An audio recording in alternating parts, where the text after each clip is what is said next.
vehicles become more and more prominent on our roads and charging capacity more and more of an issue, Norway has come up with a clever, broad-view solution for its fleet of taxis called Electricity. In the future, it might take in far more vehicles too. The Nordic country has already committed to requiring all new cars sold from 2025 onwards are electric, and intends to build an entirely emission-free taxi service to assist in its lofty aims. With charging time an efficiency limiting factor for electric commercial vehicles in particular, they'll be doing this by charging the cabs wirelessly through the taxi rank they sit on as the taxis wait to be hired. This saves in several ways. No need to hunt out an available charger, no need to wait separately for a charge and to be hired, and no need to plug in or unplug when a fare arrives, all in which to save precious time in which to earn. In the industry, after all, time is money. The charging will take place through a process called induction. To facilitate the in-place charging plates are to be installed under the road where the taxis will park up, and a receiver located in each taxi. This will allow for charging at up to 75 kilowatts entirely without cables. Induction charging works through the principle of electromagnetic induction, whereby an electric charge sent through a thick coil of wire is used to generate an electric current, the force of which in turn generates an electric current in a second coil some distance away. The process does require that the device to be charged is relatively near to the coil, and so the process is sometimes called near-field charging. As it is not absolutely precise like the connection of a cable, however, this is relatively simple to set up between a taxi and a static location, so long as the positioning of the vehicle is relatively accurate, something that can be easily achieved through normal parking. Naturally, such a process would be of limited green benefit unless the electricity being supplied to the taxis was already from a green source. Electric cars can be much greener than their petrol equivalent, but only where care is taken that the electrical source is better for the environment than the petrol it's replacing. Fortunately, Norway has that covered too, with the country's ever-improving mix of hydro and wind energy one of the greenest energy supplies in any country in the world, as well as the world's highest rate of electric vehicle ownership. At the heart of the program is a Finnish clean energy company, Fortum, through their Charge and Drive program.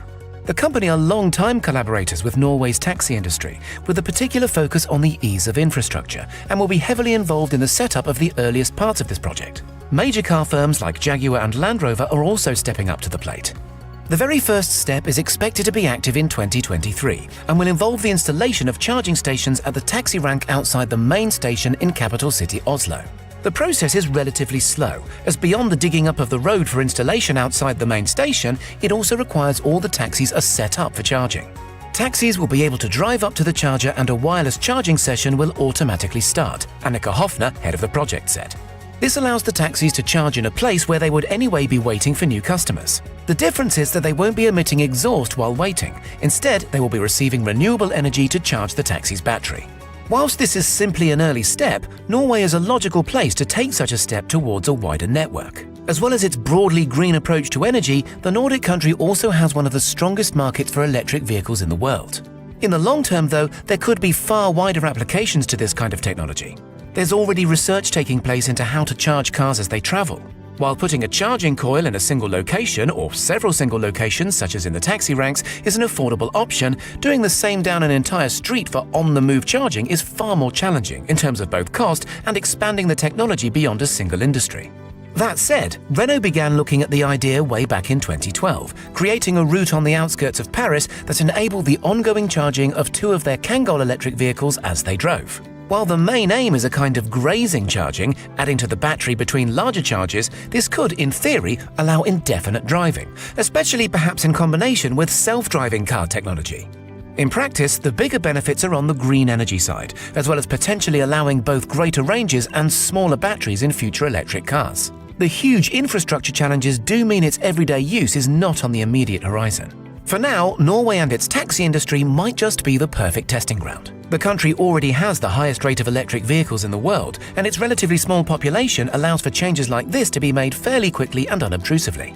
Also, Norway is not the home of a single automotive company likely to lobby against the changes, and so is free to put in place all kinds of benefits for switching to electric without any excessive lobbying or economic pressure.